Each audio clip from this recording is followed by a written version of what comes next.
সাপ মারতে কান্না ভালো লাগে, আর সেই সাপ যদি নিজের ইচ্ছেই ঘরে এসে ঢোকে তাহলে তো কথাই নেই। আপনাদের সব প্রশ্ন ছিল মিশন এক্সট্রিমে, আপনাদের সব উত্তরগুলো থাকবে ব্ল্যাক ওয়ারে।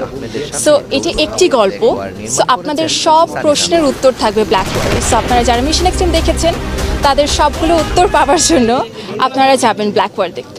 এক মাস রোজা রাখার পরে যখন ঈদ আসে তখন যেরকম খুশি লাগে সেরকম আমরা 3 বছর ধরে রোজায় ছিলাম। ফাইনালি আজকের দিনটা আসলো যখন আমাদের সকল পরিশ্রম আজকে কিছুটা হলেও আপনারা দেখলেন। আশা করছি যখন রিলিজ হবে তখন গোটা কষ্টটাই দেখবেন। ভালো লাগা আছে, এক্সাইটমেন্ট আছে, ভয় আছে, শঙ্কা আছে কিভাবে দর্শক নেবে, তবে আশা আছে, আশা অনেক বেশি আছে ইনশাআল্লাহ। ফার্স্ট এপিসোড মিশন এক্সট্রিমে যে প্রশ্নগুলো রেখে ছবিটা শেষ হয়েছিল সেটার উত্তর পাবে কিনা আমি অ্যাসিওর করছি ইনশাআল্লাহ উত্তরটুকু পাবে, এটুকু আমি জানি।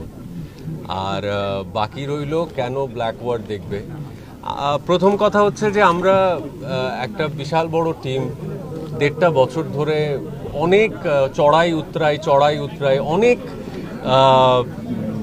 কি বলবো হৃদয় রক্তক্ষরণ টাইপের ঘটনার পর ছবিটা শেষ করে আজকে প্রায় কোভিড গেল মাঝখানে। আপনারা সবাই জানেন যে এটা কোভিডের আগে রিলিজ হবার কথা, কোভিডের পর মিশন এক্সট্রিম রিলিজ হলো, এখন ব্ল্যাক ওয়ার রিলিজ হচ্ছে।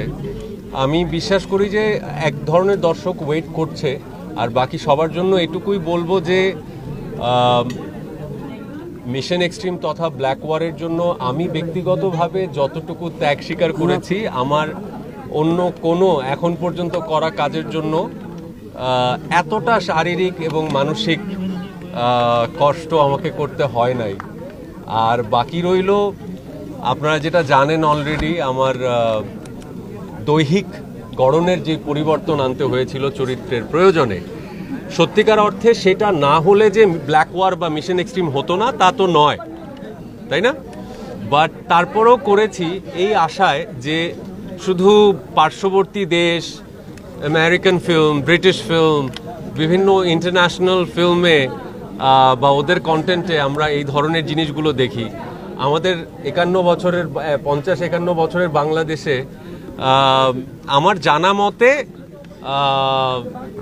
স্বাভাবিক গড়ন থেকে একটা ছবির জন্যে নিজের দৈহিক গড়নকে এভাবে পরিবর্তন করেছে আমার জানা নাই। এই প্রশ্নগুলো রেখে ছবিটা শেষ হয়েছিল, সেটার উত্তর পাবে কিনা আমি অ্যাসিওর করছি ইনশাআল্লাহ উত্তরটুকু পাবে। আশা করছি যে দর্শক হলে সেই অ্যাকশনসগুলো, সেই খুবই টান ইন্টেন্স মোমেন্টগুলো, খুব স্যাড মোমেন্ট আছে, খুব ইমোশনাল মোমেন্ট আছে, আইন শৃঙ্খলা বাহিনীর ওরাও তো মানুষ, সেই মানুষের জীবনটা এখানে অনেকটাই আপনারা দেখতে পাবেন।